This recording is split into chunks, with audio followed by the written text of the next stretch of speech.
Right here.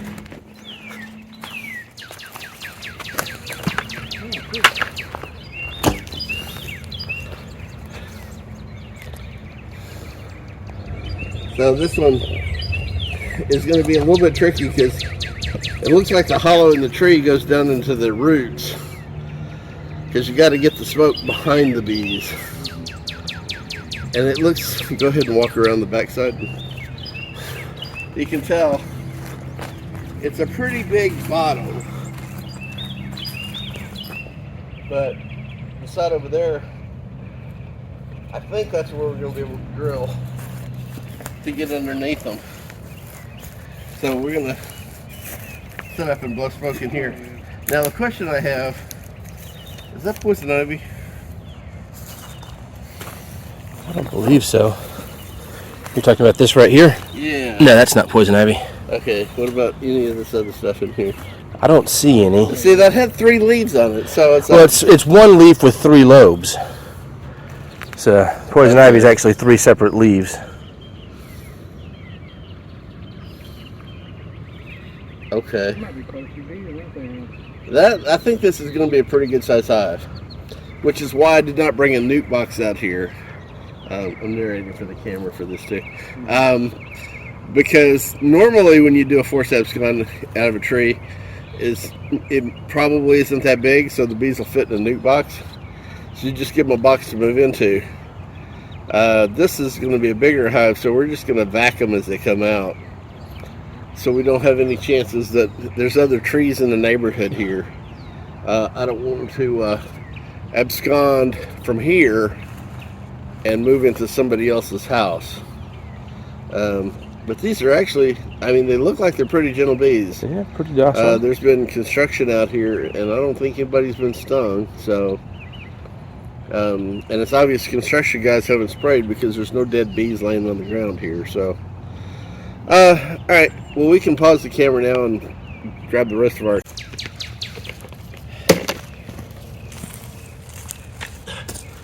Oh, so we're still filming. So this is just lighting the smoker. If you want a good video of lighting the smoker, I have a whole demo on YouTube already. So you can cut this off. All right, go ahead. Action.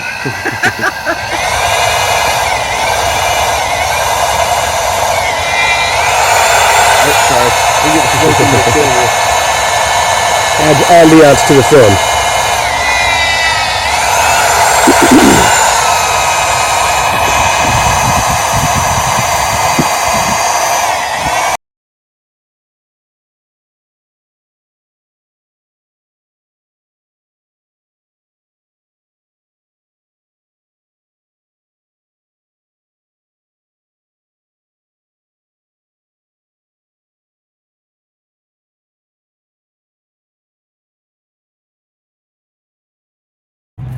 That's pretty hard.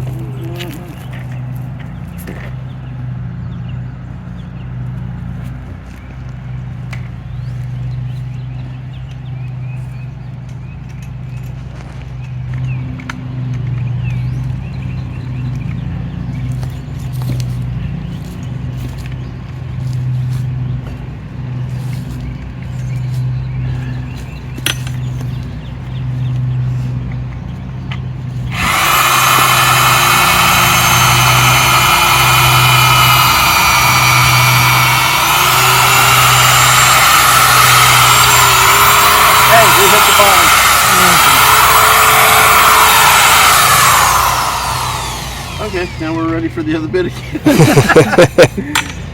It's okay. I mean, this did what it was supposed to do.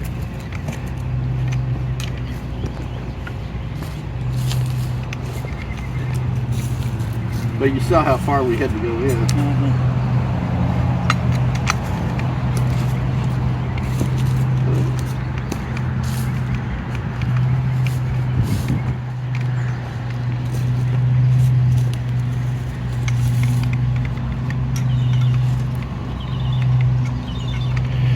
So Chris, just a minute ago you put a couple of bursts of smoke on the outside, while only a couple or none at all.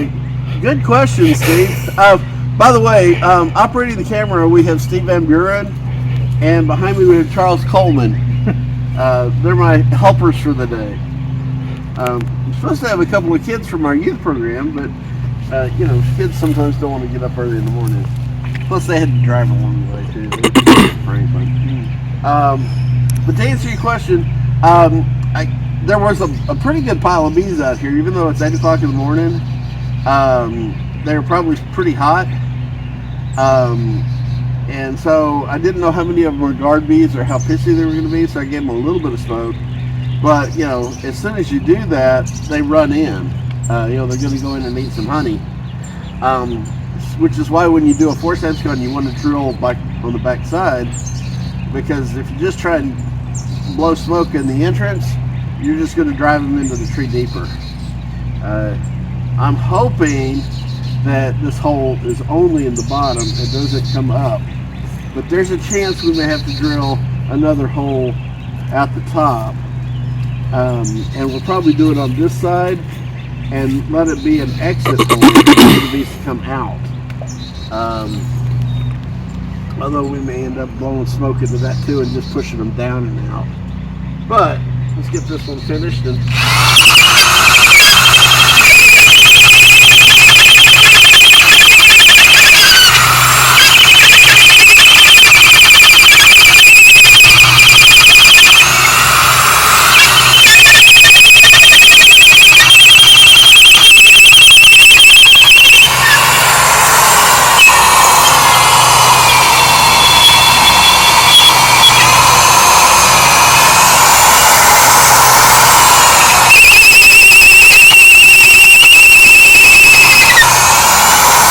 almost there.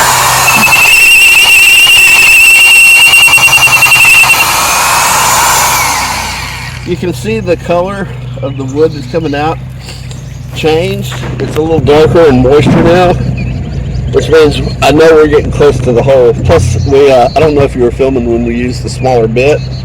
I did get all the way through. So I know that this is going to get us there. It's just a matter of, this is the work part of it. Forced absconds are usually pretty easy work. This is the hard work. Just drilling the holes.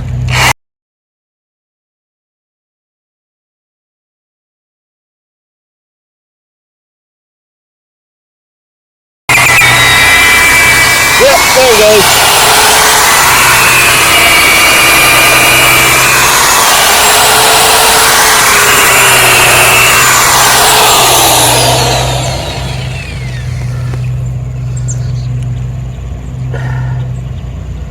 I was looking to see if bees were going to start coming out. Okay. Where'd I put my smoker? It's right here.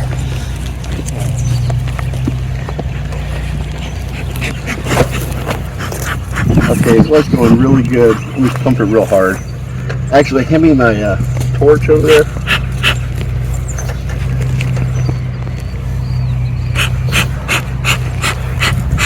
It's still hot on the inside. I just need to do a little bit. One of the nice things about a forced abscond, since you're smoking the bees, they tend to be much gentler and not as stingy as a regular cutout, because you're smoking them the whole time. So I didn't even put on my bee suit yet. This is the lazy man way to get a smoker going.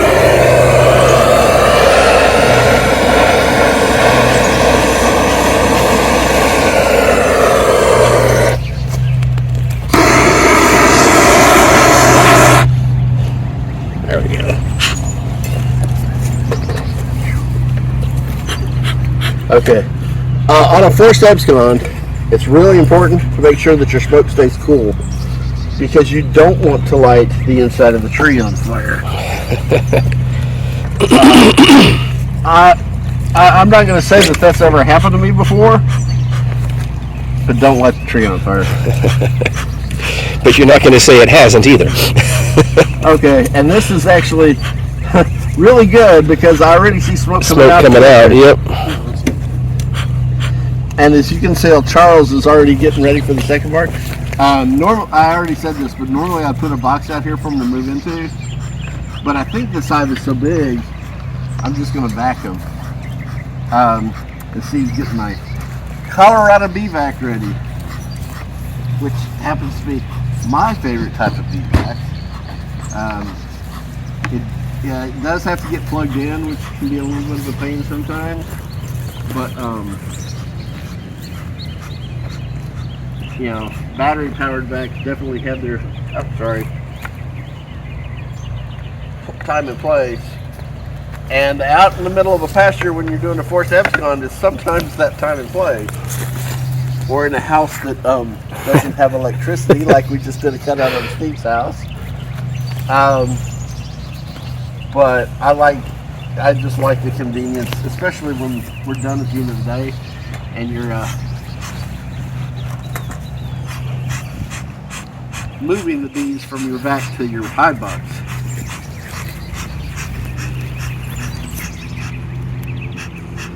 Now this part you want to go slow because we're not trying to drive the bees out yet. Really, we're trying to get them to go in and eat all their honey. Because part of what we want to do is make sure if bees out in the wild are running from a fire, they're going to gorge on all the honey they can because they have to use that to start a new hive. So this is pretty much like we're forcing a swarm. An abscond swarm. So right now I'm just trying to make them eat all their honey. I'm not trying to push them out, even though some of them are starting to come out. I'm trying to leave as little honey in the tree as possible so that after these bees are gone, other bees from other hives, they're going to want to come in and rob the tree out, but we're going to plug these holes so that other bees can't get in here. I think I just saw one come out of your drill hole there. Yeah, that's a good sign. And that'll happen.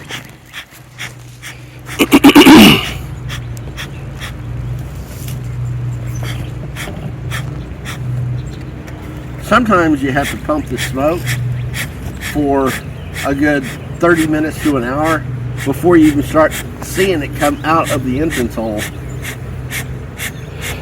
They're starting to fan pretty good. Oh, you know what I forgot that's in my truck in the console? Is a queen clip. Oh, okay. There we go. You got a plastic one? You good? Not a plastic one, but I got. Oh. That's a good one. It'll work. I like the plastic ones better. One, because you can see the queen in it. Yeah. Two, I actually cut a queen in half with one of those metal queen clips one time.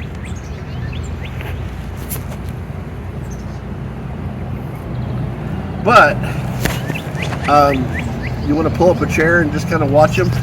Because this is the job. It's pumping smoke and watching for the queen. You know what the other thing I left in the truck? A bottle of honeybee gone. Is that a bee? Ant. Oh, an ant. I wouldn't have messed with a bee. Just let her be. I like honeybee gone because on this tree it's not going to be that big. It'll start running all over the place, so you can use it to herd the bees, to keep them from going to all kinds of different places. You want me to run grab it? Yeah, if you don't mind. Try to, when you vacuum, try to vacuum the edges on the outside because they'll run from the hose, so you want them to come out.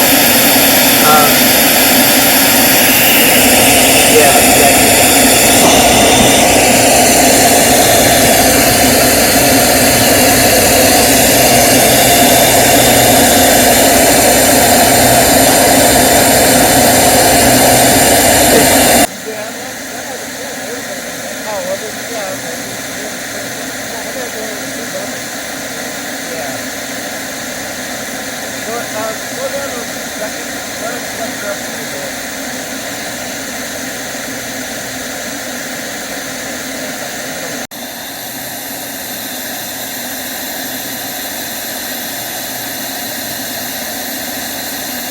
One of the things we need to start watching for is, I mean, it's not going to happen yet because we haven't got a big pile of bees come out, but if we see a little pile of bees somewhere else, like on the reran. The queen came out and we didn't see it. But it'll look just like a corn ball.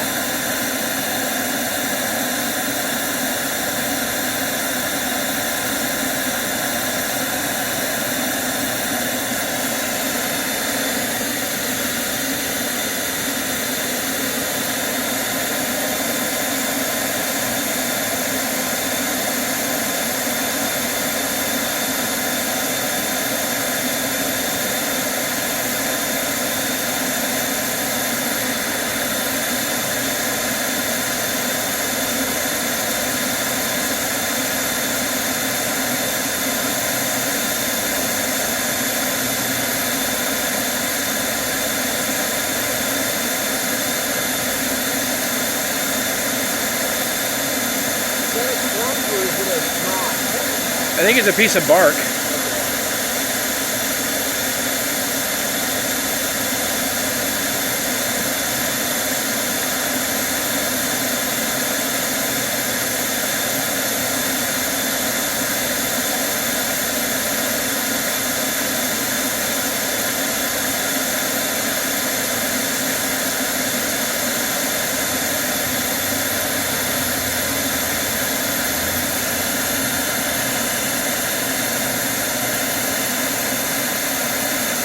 Now we can start pumping a little harder because they've had plenty of time to eat their honey.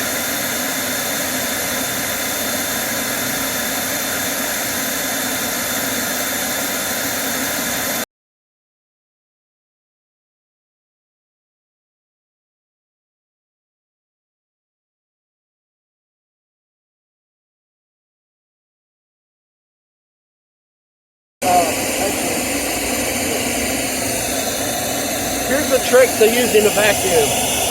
If it feels like you're losing suction, put it in the exhaust and clear your hose.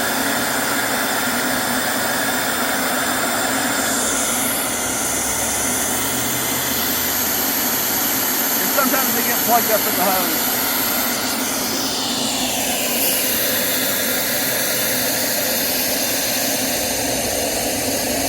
Come on, where are you, girl? Alright, be calm now. Look down in there.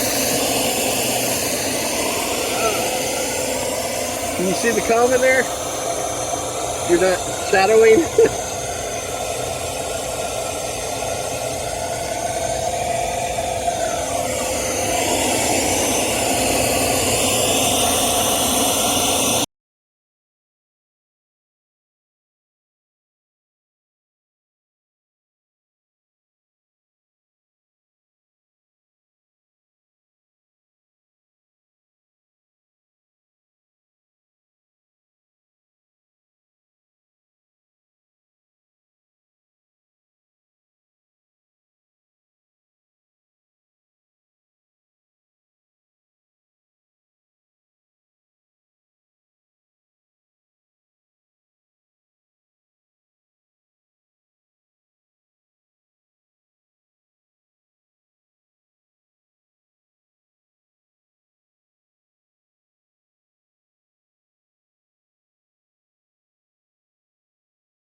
Okay, so we're sitting here looking at it, and we're almost at the end stage now.